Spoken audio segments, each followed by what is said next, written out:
Welcome to the Wisory podcast. I'm your host, Jason Wadler, founder of the Wisory, and this is our weekly Wise in 5, where we ask Fortune 1000 business leaders and esteemed professors 5 questions to provide insights to help grow your business and career. I am honored to host this week's guest, Professor Dave Reibstein, for this week's Wise in 5. Professor Dave is a marketing expert whose research covers marketing ROI, internet marketing, competitive marketing strategy, market segmentation, marketing models, and understanding brand choice behavior.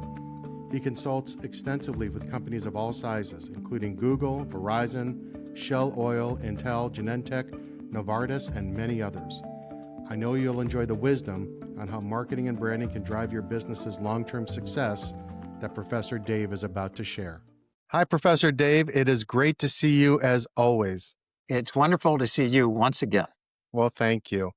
Thank you for joining us for the Wise in 5. You've been such a big part of the Wisory, and I'm thrilled to have this opportunity to chat with you.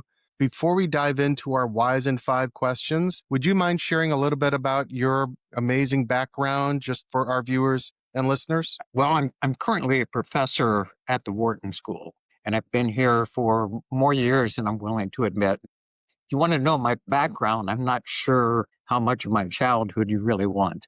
But I'll say I grew up in Kansas, so I'm a Midwest guy. I went to the University of Kansas. I got 2 different degrees there. I ended up getting my PhD at Purdue, and my PhD was in marketing and consumer behavior with a strong emphasis on multivariate statistics and econometrics. And that's a lot of what my overall training was as it applies to marketing. My first academic job that I had was at Harvard. I left Harvard. I came to Wharton.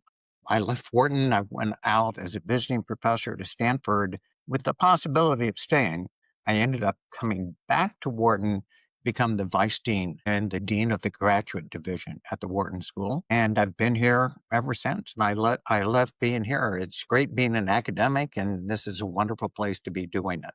I didn't tell you that I spent a little bit of time in industry. And what I typically say is I spent some time, I don't say I spent time in industry. I spent time selling drugs. It turns out that was for a pharmaceutical company, but I'm very delighted to be in an academic position where I've been for a long time. Well, and I know the students are thrilled that you're in that academic position. I mean, I can't imagine how many CMOs, CEOs, executives that have been in your class that have not gone on to do such amazing things. I've been so impressed by what it is they've done, despite whatever they got from my class. So that's good. Very humble, as always. So my first question is, where do you find inspiration just in daily life? Well, it's sort of funny. It sort of is a transition from what we were just talking about, because to a large degree, I find some of my inspiration from my students. One of the great thrills of being here and the other institutions I've been at is they come from such varied backgrounds, various industries, as well as various parts of the world. And they've got curiosity. They've got sort of things that they're working on. And to me, that has been the core of where I've gotten a lot of my inspiration.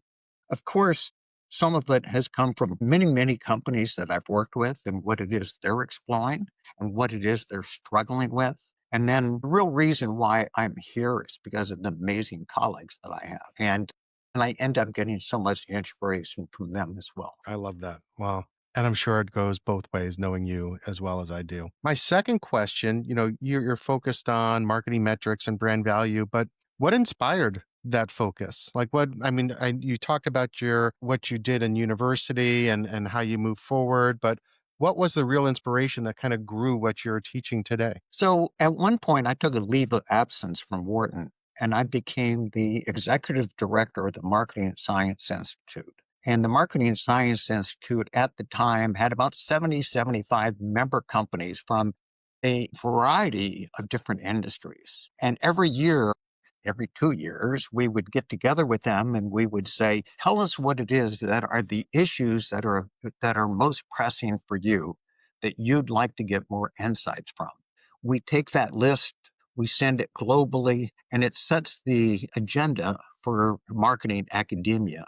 worldwide. For several years in a row, the number one topic that people were struggling with was marketing. How do we measure what its impact is? How do we try and find the marketing performance that we're getting? And what measures should we be using to capture that? And that sort of was the impetus for me to start working on that topic of marketing metrics, and it led to me publishing a series of books on marketing metrics. Well, that makes perfect sense. I would guess as things have progressed, technology and fragmentation of media, though, that becomes even harder to measure marketing effectiveness. And it actually, in many ways, has gotten easier. Oh, Certainly, with the all of the digitization, we see I can put an ad somewhere, and then I could see how many people get exposed to it, but also what that click through rate is, and then what the conversion rate is. So, and for much of it, it has gotten easier. There's still harder parts, but for much of it, has actually gotten quite easier. well, that makes sense. That's a great perspective. So, next question really gets into this next generation of marketers and business strategists. And to what we just talked about, what skills or traits do you believe are needed for this next generation to lead through this changing market that we're all experiencing? Well, interesting. You say this changing market that we're going through. Probably the thing that's most critical, the skill that they need the most is the ability to continue to learn. Because whatever it is they've learned probably won't be applicable in that next phase because things are changing. And so we've got to be able to learn and be open to that particular change. I had a chance to meet John Seeley Brown. I don't know if that name resonates with you or not, but he used to be in charge of Xerox PARC. And I heard him talking about it's much more difficult to unlearn than it is to learn. We sort of learn certain things, and this is how it has to happen. And then when things change, we're still in that old mode of this is how it has to happen. We have to unlearn some of those things, and we have to learn what that next phase is. And I think that's a major skill that people have to have, both the learning as well as the unlearning, and sort of giving up some things that we thought were just standard of this is what it is that absolutely happens. I think that's so smart. And I'm shocked that a professor would suggest that learning is a core piece of what people have to do. Yeah, and not surprised, but the unlearning part, that part, Well, then you get to teach them again. my students are really good at that part. Yep. I'm going to drink a cup of wisdom to that. I'll join you. So, we talked a little bit about effectiveness and performance, and as it comes to marketing and how you measure it. One of the questions that I have next is so, against that, what advice do you have for business leaders in terms of how they should be investing in marketing activities to drive the types of outcomes, these measurable outcomes that you teach? So I'm a big believer in the measurement and looking for those measurable outcomes. Not everything is immediately measurable.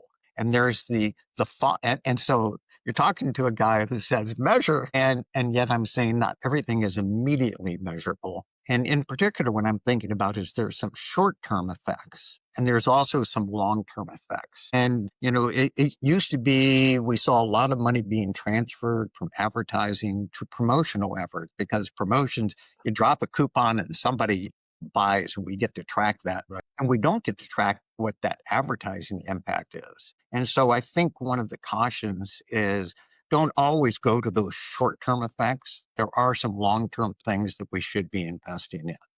And often when we think about long-term effects, what we think about is the brand. We're building this brand. But today, what we can think about is brand, but also customers. We're getting customers, and having customers is an asset, and then being able to retain those customers. Those are sort of long-term effects that could happen that we don't get necessarily with some of those short-term measures, but we should be trying to track what it is that we're doing that leads to the acquisition of customers, but more importantly, the retention of those customers. That makes total sense. I mean, there's that term attribution, right? That became popular the past like 15, 20 years, right? And how do you view that in terms of that balance between the long term and the short term, especially for mid-sized businesses who are kind of tight with their budgets? So what we do with attribution is try to say, what is it we see someone bought? What is it that really contributed to that? And so much of the attribution models want to sort of give it, all the credit to one thing that we did. And it clearly is the collection of these. I ran an ad, I had, something online. Customers have been out there talking about it. So there's all this social media. It's the collection of those that are really leading to what is that ultimate Mm-hmm. purchase that's there. And indeed, while I say it's getting easier because I can see an immediate reaction to something, that's not the only cause of what ended up leading to that sale. Right, right. I mean, have you seen some emerging brands where you would say, you know what, they're doing a good job of investing in the brand and knowing who their customer is that's going to help them over the longer term to drive the results they're looking for? You're not going to like the example I'm going to use because everybody's used that example and we're tired of hearing about it. But boy, Amazon has done such a great job. Mm-hmm. They really, really understand the customers, their customers, and what it is that works and what doesn't work, and recognizing that what works for Jason doesn't necessarily work for Dave. Mm-hmm. And being able to do that, which in some sense sounds a little creepy to people, but it really is a company that's done such a great job. And every day they're getting more and more data about us and people like us. And they've done a better job than just about any other company I could think of. And I know nobody likes to hear about Amazon anymore, but it's true. Yeah, It really is. I completely agree. And for years, they were not profitable, right? Because they were playing the long game and investing in the future, and people had to believe in that, right? So when you say investing in the future, people think of, oh, they're investing in technology, they're investing in going into other categories. And what they were doing was investing in acquiring customers, Mm-hmm. investing in retaining those particular customers, figuring out how could I better satisfy them. That's where the investment was. And that's what it is that was paying off for them. And as you say, paying off for them in the long term, which has gotten their valuations up to where they are. Yeah, it's pretty incredible. I think it's a great example. So, being part of the Wisery, being such an important part of the Wisery and offering advice to business leaders, I'm curious where you go for advice. If you've had mentors along the way where you're taking on something new or you want to validate a direction that you're going or just have a challenge that you haven't experienced before. So again, one of the reasons I'm here is to be surrounded by the people that I'm surrounded by. And that starts with my colleagues. And they all come from different perspectives and different parts of the world. And so that's one of the places I always turn is looking at them. And in many cases, as I said before, my students are my inspiration. They also help me work through things and are really, really good for that. My answer used to be mom. She was always, just great The advice. original mentor. The original mentor for sure. That's great. But it is the people that I'm surrounded with on a day-to-day basis. Yeah, well, and what an incredible group of people that you have next door, right? Yeah, for sure. So we've done our 5 questions, and no surprise, I'm not going to grade them, in the spirit of academia, but you passed with flying colors, right? But I do have a bonus question for you. So Uh-oh. as people engage with you on the Wiser, and thank you for being part of it again, but what questions or advice should they seek from you? What are you best positioned to help them with? Well, probably starts with what should you be measuring? As you're spending money on marketing, actually back up for a second. What should you be spending on? So I spend a lot of time working with companies about how much money they should be spending. So how much money they should be spending, but then how to allocate it on what, and then how do we measure what that impact is, and trying to think through that. Probably another topic is how do you think about the value of your brand? I believe there's a financial value to the brand that you have. And that could be the case if you are Amazon or if you are Google or Apple and those big companies that have big brands.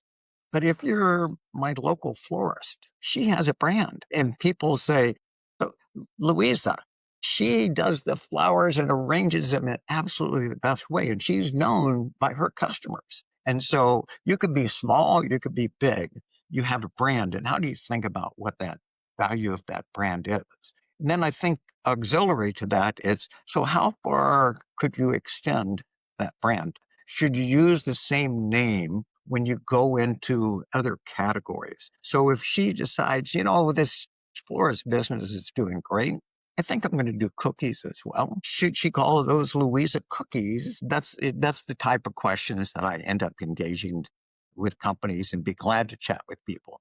Well, Louisa would be very fortunate to talk with you and get your wisdom, as would the rest of the folks that are coming to the Wisery. So, Professor Dave, I can't thank you enough for being part of it, for being such a good friend, and for sharing your wisdom with so many.